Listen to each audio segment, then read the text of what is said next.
So everything I'll speak about in this talk is based on joint work with Ian Morris, who's recently moved to Queen Mary College. Okay, so we'll be speaking about self-similar sets.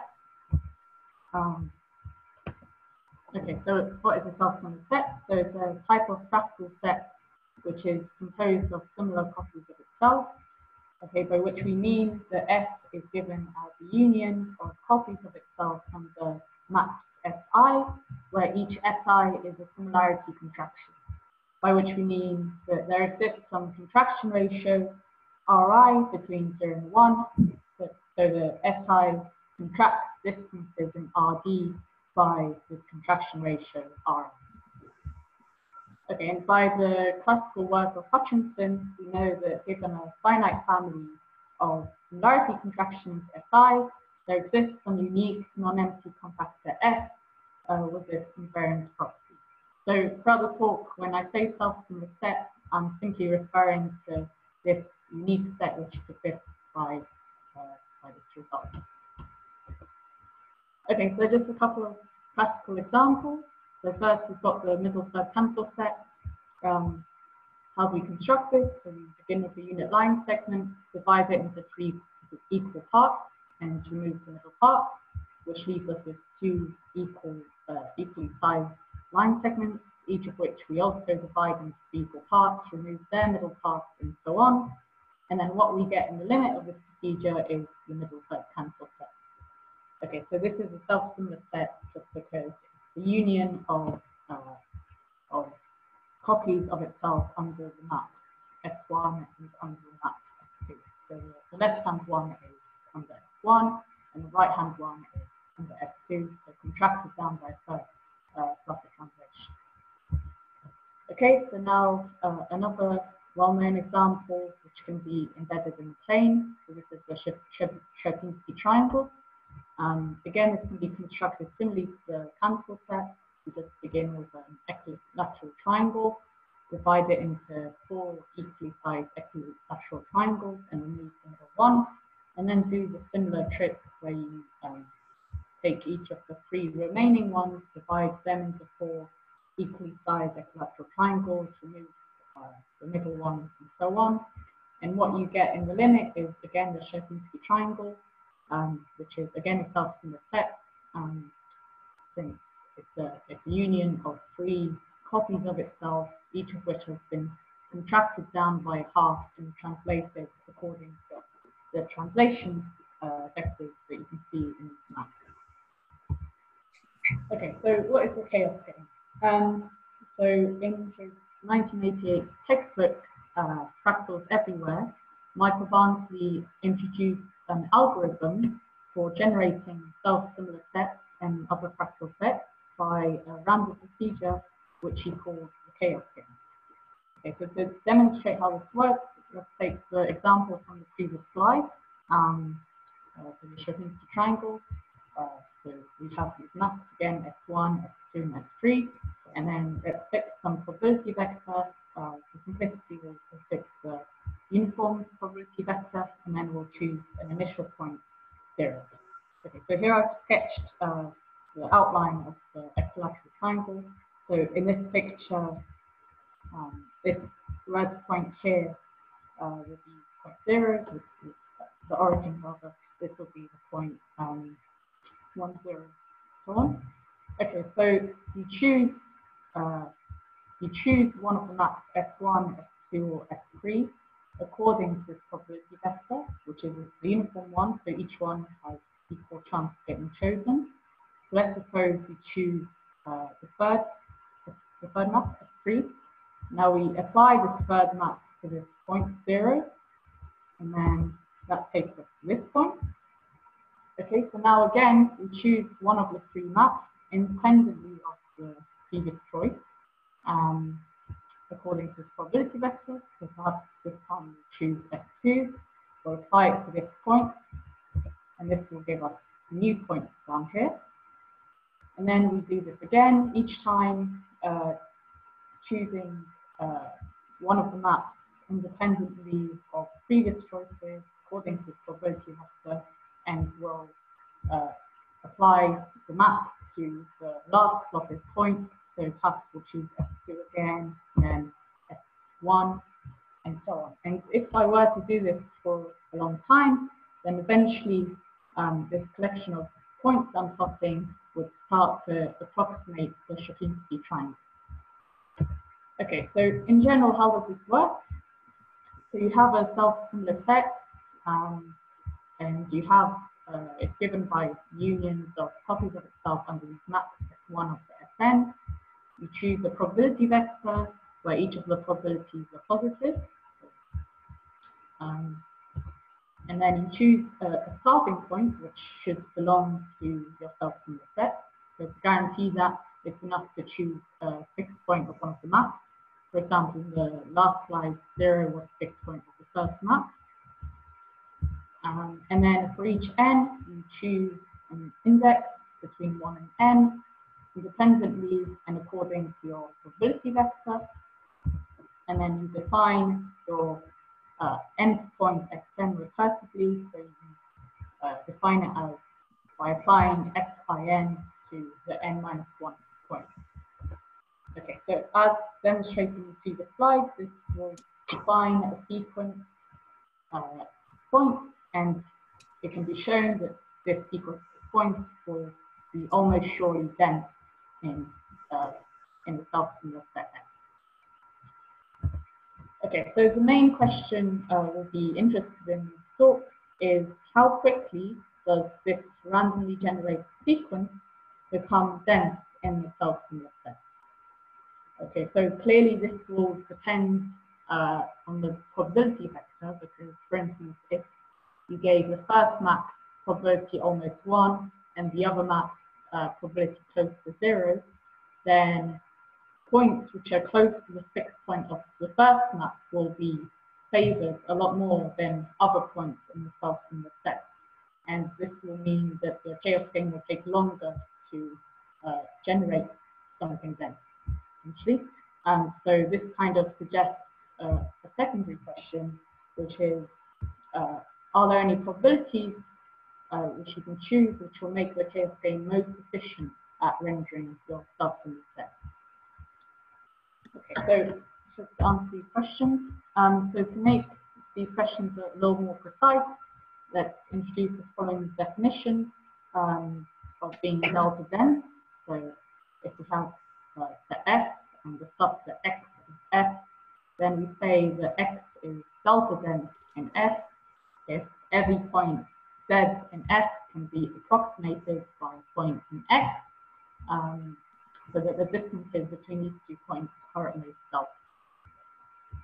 Okay, and okay, so given a sequence, a potential sequence of indices given by the chaos game, we'll define the delta waiting time to be in Siemens, which is just the first time that the sequence of points, so these are the red points from a couple of slides ago, the first time that the sequence of points is delta dense in the self-similar set. Okay, so this clearly depends on your choice of indices up here, I. And so what we're really interested in is what is the expected value of this according to your probability vector. So really what we're interested in is the expectation of this with respect to the infinite product measure on the space of sequences and digits in 1 up to n. Okay, so refining our earlier questions, we can ask, okay, well, there is expected delta waiting time. As delta goes to 0, of course, this will grow because we'll need more and more points in order to become delta dense. And so we're interested in how does this grow with delta? We want an asymptotic growth as delta goes to 0. Okay, so this is our main result. So one assumption we need is for the map to satisfy the open set condition. So this basically just describes that your self-similar copies which compose S don't overlap too much. So the examples we discussed earlier of the cancel set and the Stravinsky triangle, they both satisfy this condition. Okay, and we also introduced this parameter P. So this will play quite a key role in the estimate. So let's dissect this a bit to see what this means. Okay, so we have this ratio here, log pi over log ri. So pi, this is the probability of choosing the ith map, and ri, this is the contraction ratio of the ith map. So basically, this ratio is comparing how much mass the region Si of S holds relative to its diameter, because the diameter of SIS will be roughly Ri, and its mass will be roughly Pi. So this is kind of comparing how much mass it has with its size. Okay, so if you had kind of probabilities chosen such that the kind of measure on the self-similar set was uniformly distributed, then you expect this to be constant over I. But in general, it need not be constant, and will obtain a maximum. And so this maximum will be precisely which region has least mass relative to itself. So it turns out that the value of P plays a key role in the estimate for the expected delta waiting time. So there are some subtleties here concerning the log factors, which I won't have time to go into, but the key thing to take from here is that in all cases, the expected delta waiting time is roughly delta to the minus T.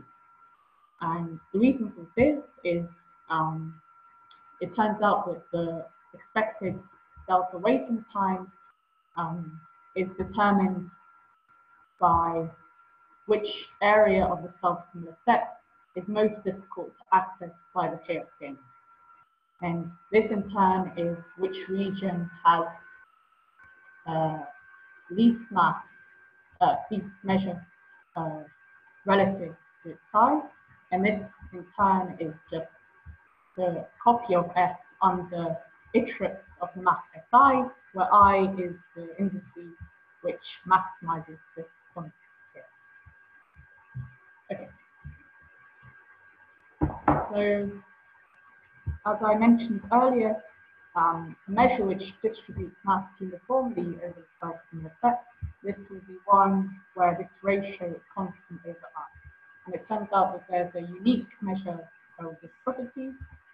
So if we let X satisfy S be such that the sum is equal to 1, and interpreting each of these entries of the sum as probabilities, so Pi equals Ri to the S, we see that here, if we plug in Ri to the S, then this ratio will be equal to X for all I, and indeed P will just be equal to X for this choice of probability vector. And moreover, by the arithmetic geometric means inequality, we'll have that P is strictly bigger than S for all other possible probability vectors. Okay, so applying our result to this natural choice of probability vector, we obtain that the expected delta waiting time will be roughly delta to the minus S log 1 over delta. And since T will be strictly bigger than S for any other choice of probability vector, this means that the expected delta waiting time will tend to infinity more rapidly as delta goes to 0 for all other probability vectors. This answers our second question of which probabilities are most sufficient for rendering the self-similar set. Okay, so to demonstrate this a bit more visually, here we have a couple of diagrams which were created using Mathematica. So each of these contains a randomly generated sequence of points, which terminates as soon as every point in the Stravinsky triangle has been approached to, has been approximated by delta, where here delta is 296. So in the left-hand picture, the choice probability was the uniform probability vector, and in the right-hand one, the map S3, which has fixed point up here, has probability of half of being chosen, and the other two have probability of quarter. And so as you can see, in the right-hand picture, the point close to the fixed point for the third map, the trajectory of points, it spends a lot more time in the region closest to the fixed point, and therefore it takes a lot longer for the procedure to terminate. It takes over 18,000 steps in order to become delta dense, whereas in the left-hand picture, points spend roughly equal time in all different regions, and correspondingly, the delta waiting time was a lot smaller, closer to 3,000. And then you can compare these with the expected values for the delta waiting time given by Markov. Okay, so I'll give a quick sketch of the proof. So the first thing to do is we've got a kind of a geometric algorithm where points are moving around themselves in the set, and we'd like to turn this into a kind of symbolic algorithm. So we can define a subset, a set of words with digits between 1 and n in this way. So these are basically just all words such that the product of the contraction ratios of digits belonging to this word are roughly delta. So all this means really is that the copy of F under the corresponding map has diameter roughly delta. Okay, so for instance, for the Stravinsky triangle, this set P delta would just be the partition. Partition of words of length n, where n is roughly this number. And okay, the key thing here is that by the invariance property, you can write the self-from the set F as the union of these copies of F under map Si for I in delta, and each of these has diameter roughly delta. So basically, for the K of things to render to become delta dense in your self-from set, you basically need to wait until the K of things has given you points each of the K of things. You basically have to wait for each of these sets to be visited. So what this basically means is that the expected delta waiting time is approximately the expected time for this sequence of words to visit every cylinder in this set P delta. So essentially you begin, so say you begin with some initial point x0, this will have an analogous digit, say word I0, and then you will choose I1 with, according to your probability vector. This will take you to I1, I0, and you'll choose I2 according to your probability vector.